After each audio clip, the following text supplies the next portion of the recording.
7월 29일 현지 시간 마감 후 퀄컴은 가이던스 상단에 걸리는 매출 99억 5천만 달러와 조정, 주당 순이익 2.21달러를 발표하며 시장이 요구했던 숫자를 정확히 맞춘 성적표를 내놓았습니다.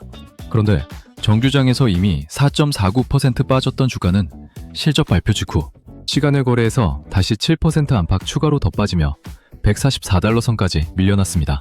숫자는 맞췄는데 주가는 무너진 이 어긋남이야말로 이번 분기 퀄컴을 읽는 첫 번째 단서입니다. 투자자들이 반응한 건 지난 석 달의 성적표가 아니라 앞으로 벌어질 석 달의 이야기였습니다. 퀄컴은 다음 분기 아이폰 신제품에 들어갈 자사 부품 비중이 기존 예상치인 20%보다 훨씬 낮아질 것이라고 못 박았고 9월에서 12월로 넘어가는 사이 애플양 매출이 절반 가까이 꺾인다는 뜻까지 함께 내놓았습니다.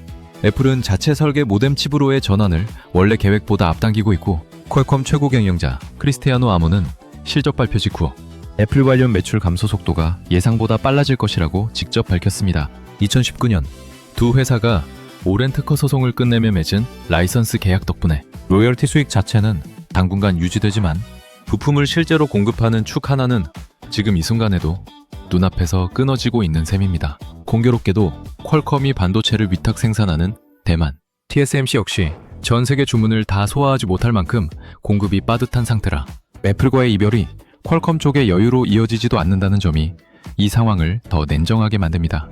같은 회사 안에서 정반대의 그래프가 동시에 그려지고 있다는 점이 이번 실적의 진짜 관전 포인트입니다. 스마트폰 반도체 매출은 50억 9천만 달러로 1년 전보다 20% 줄었고 회사 스스로도 올해 회계연도 안드로이드 매출 감소분이 주당 순이익을 1.50달러 이상 깎아먹을 것으로 추산했습니다.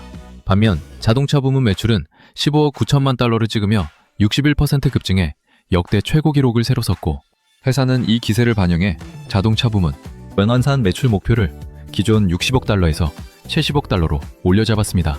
스마트폰 매출 그래프가 가파르게 꺾이는 바로 그 시점에 자동차 매출 그래프는 반대 방향으로 가파르게 치솟은 셈입니다. 이 엇갈린 대조를 만든 배경에는 아이러니한 공통 원인이 하나 있습니다. 바로 메모리 가격입니다. 아몬 최고 경영자는 웨이퍼 제조, 조립, 테스트, 첨단 패키징, 메모리까지 반도체 업계 전반의 투입 비용이 오르고 있고 그만큼 판매 가격도 올릴 것이라고 밝혔으며 인공지능 컴퓨팅 수요가 메모리 공급을 통째로 빨아들이면서 정작 스마트폰 제조사들에게 돌아갈 물량과 여력이 줄어든 구조라고 설명했습니다.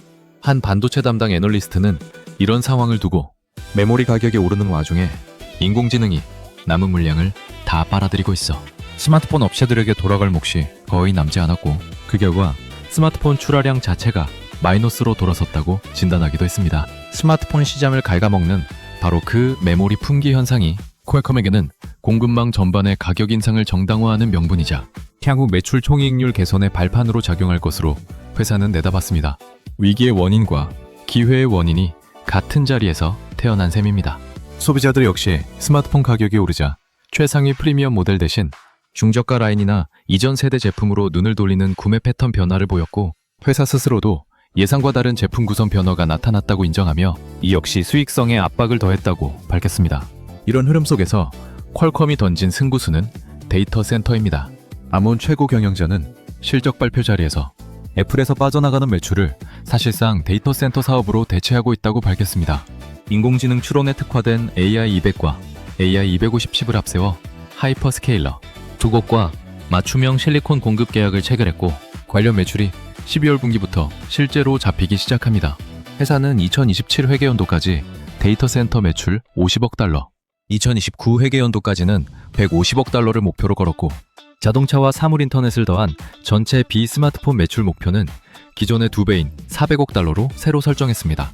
회사는 여기서 한 발 더 나아가 2029년까지 1조 달러를 넘어설 것으로 보는 데이터 센터 시장에서 퍼센트 이상의 점유율을 확보해 장기적으로 연간 1000억 달러 이상의 매출까지 노리겠다는 그림도 함께 제시했습니다. 성장 속도 자체도 뜀박질하듯 빨라질 전망입니다. 비스마트폰 매출 성장률은 올해 회계연도 24%에서 내년 회계연도에는 60%를 넘어설 것으로 회사는 예상했고 2027 회계연도에는 반도체 사업 매출의 절반 이상이 스마트폰이 아닌 곳에서 나올 것이라는 전망까지 내놓았습니다.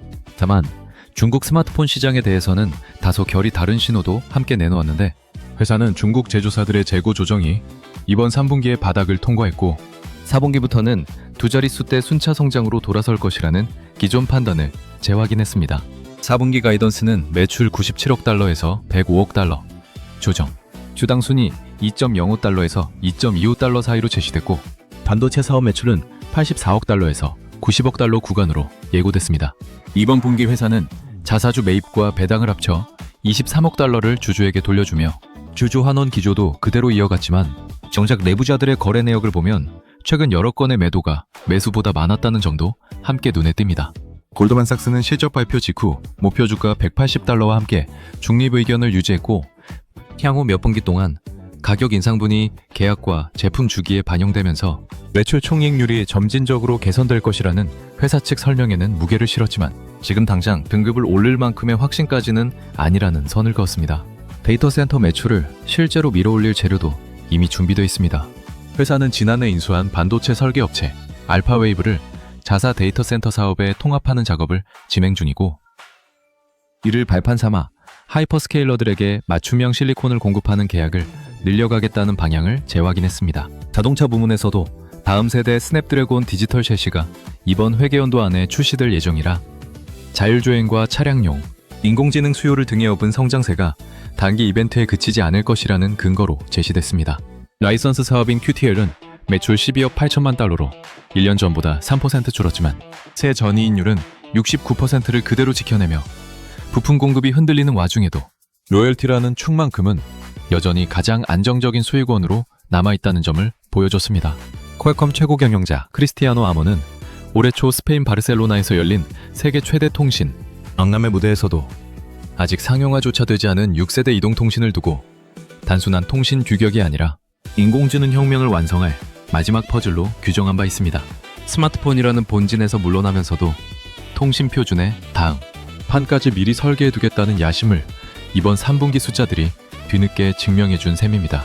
주가만 놓고 보면 이번 한 주간 6%, 최근 한 달로는 14% 넘게 빠지며 연초 대비로도 하락한 채 실적일을 맞았고 애널리스트들 사이에서는 데이터 센터 로드맵의 실제 수익화, 증거가 나오기 전까지는 지금의 밸류에이션을 더 끌어올리기 어렵다는 신중론도 만만치 않게 나오고 있습니다. 애플이라는 창업 이래 가장 오래된 축이 흔들리는 동시에 자동차와 데이터 센터라는 새로운 두 축이 같은 속도로 밀고 올라오고 있는 지금 퀄컴이라는 회사의 무게중심이 실제로 옮겨가고 있는 순간에 이번 3분기 숫자들이 그대로 찍어낸 셈입니다.